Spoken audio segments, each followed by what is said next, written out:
Hi, welcome to my annual Easter dinner party. I'm going to take you behind the scenes to show you how I set up for this big dinner party that I host every year for 14 guests for my Easter every year in this very small kitchen. And I thought I would take you through some of the back end behind the scenes prep. So let's get started. So getting ready for Easter, I've set my long table for 14 and I wanted to take you through some of the place settings, just making that very special touch. I set up my plates, I kind of mixed and matched, and then I took my cloth napkins, always cloth napkins, with a little napkin ring, placed that on there, and I make a place setting with their name on it so that they know where they can sit. And I put a little tag with actually a little note of my favorite memory with them, thanking them for sort of being here since my Easter is a little bit of a Friendsgiving. And here are the Easter breads that I made. I packaged them up and it's going right on their place setting. So you can see I've kind of integrated some color, a little bit of my red, which is my house decor, and the wine glasses are ready to be filled. So I'll show you the flowers in a second. So I just came back from the LA Flower Market downtown, and I love to get, it's my annual tradition, I go every year for Easter. I've been drawn to these, so I think I'm gonna get these flowers, and I'm either gonna mix it with, these are lovely. I get a lot in a bunch, so see what happens. And then this filler, and we'll see how it looks. So let's get started. So I'm starting with the fillers first, and I'm gonna put some water in my container, and I'm using a square container because I want it to be sort of like long through the table. I'm going to put it in the center, and there's some beads in the bottom to hold the flowers in place. You can see the bunch is really big and can feel overwhelming, so just start to cut the little pieces off of the larger branch like this, and then I'll stick this in my arrangement. So you can see it's already taking shape. I've taken about 3 of the bunches, and now we're gonna put some blooms in, and I'm cutting it at an angle, and I'm sort of benchmarking the height, and then I'm cutting. And these don't have leaves, so normally you don't want your stem to soak up all the water, the leaves to soak up the water. Now these have leaves, so I'm gonna tear off the leaves off of the stem, the part that's gonna sit in the water. Voila, what do we think? Let's put it on the table and see what it looks like. So as you can see, I've created 2 smaller arrangements to complement the larger one. And I've placed it, since I have a long table, just kind of sprinkled it throughout, and now the table looks a little bit more complete. What do you think? It's Easter Sunday, giving you lots of tips on how to fit everything into one oven when cooking for a crowd. And getting ready for dinner. It's about 3 to 4 hours, 3.5 hours before my guests are due to arrive, and I make sure that I make everything and it's ready to go, sitting on my top of my stove with towels to keep it warm. So first I'm starting with my squash and apple bake that's gonna be served around the lamb.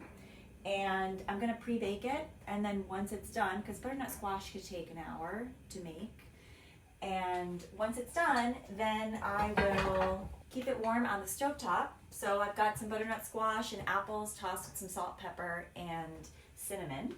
And I've got some melted butter, and I'm gonna toss that right in the oven. So I'm prepping the lamb. I sear it, I give it a nice little brown, and then I brush it with a mustard coating.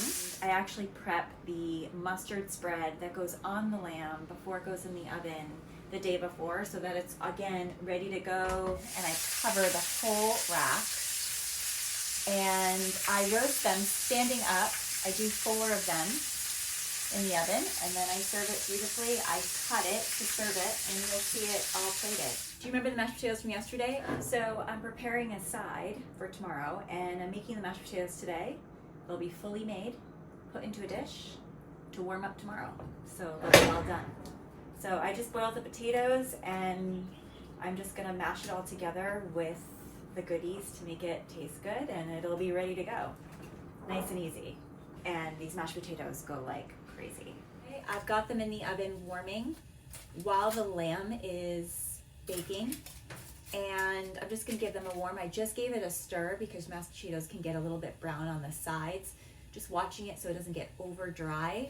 And I'm gonna warm it up in here, and then I'll pop it on the stove to keep warm with a dish towel. And you can see my lamb is nice and in here roasting.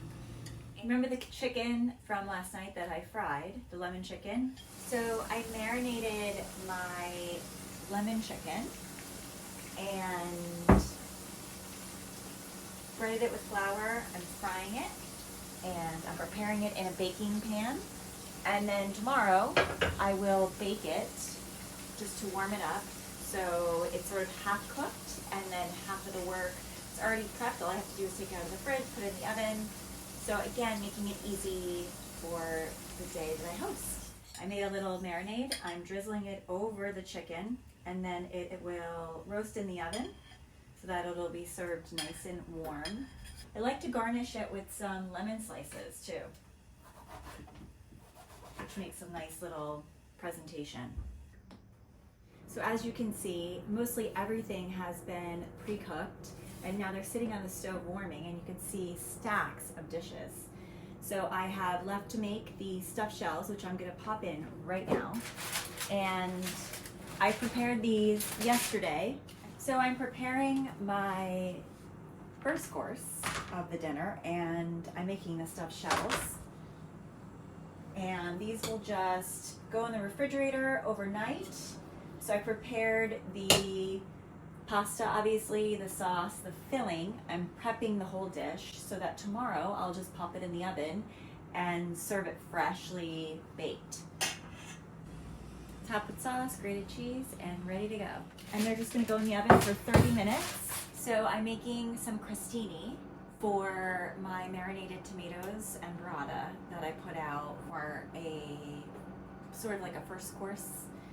And did you know that you can make crostata the day before or even a few days before?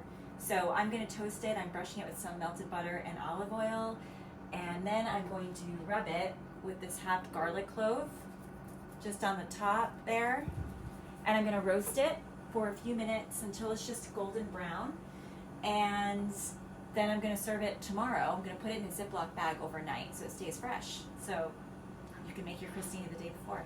So the crostata is perfectly toasted golden brown, as you can see.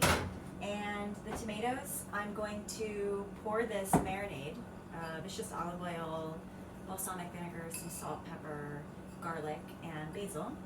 And I'm gonna pour it over the tomatoes, and I'm gonna let it marinate overnight and serve it tomorrow. And that's it. All I do is dish it out into the bowls. So I serve as sort of like a first course. I serve antipasto with meats and cheeses. It's about an hour before my guests are about to arrive, and I'm prepping all of the meat and cheese to put out on the table. So I've got my pizzagana, which I made on Friday. This is an Italian cheese and meat pie. If you're Italian, you know, or Italian American, you know. Then I made a buffet of some sopressata, some Greek and Italian olives from the deli. I love these stuffed peppers with the prosciutto, and then blue cheese stuffed olives, and an array of cheeses, Asiago, provolone, and mozzarella. And these will go on the table, and we'll have them before the first course. And then I serve this prosciutto stuffed into cantaloupe, a classic Italian dish. And I like to I cut the cantaloupe obviously in advance of my guests coming, because I don't want to be cutting cantaloupe when people are here. But also, if the prosciutto sits with the cantaloupe will start to get a salty taste from it, and it'll taste like you added salt, but you didn't. And it'll be so tasty and yummy that just let it sort of melt together for a little bit. And I let it sit out, and of course, it should be room temperature when you serve it anyway. So super easy appetizer to serve for any dinner. So those deviled eggs I made yesterday. So I boiled my eggs. I made my filling, which is I put some bacon, jalapeno in there. And how I prep it for the day before is I put all of the egg whites in a Tupperware, and I have some paper towels in there because the moisture will get a little bit wet. And then I put the filling in a Ziploc bag. And so tomorrow I'll just cut a corner of the bag out and I'll squeeze it onto the egg whites and they're ready to serve. So it's an Easter staple. I'm just assembling today. Just sprinkling some paprika and filled them with the filling, and we're gonna put them in this pretty little egg dish and they're ready to serve. So I serve carrot mimosas to my guests as they arrive.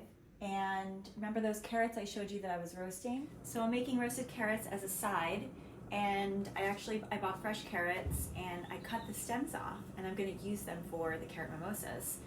And I actually cut them yesterday. I put them in some water so that they were ready to go. I didn't have to cut them today.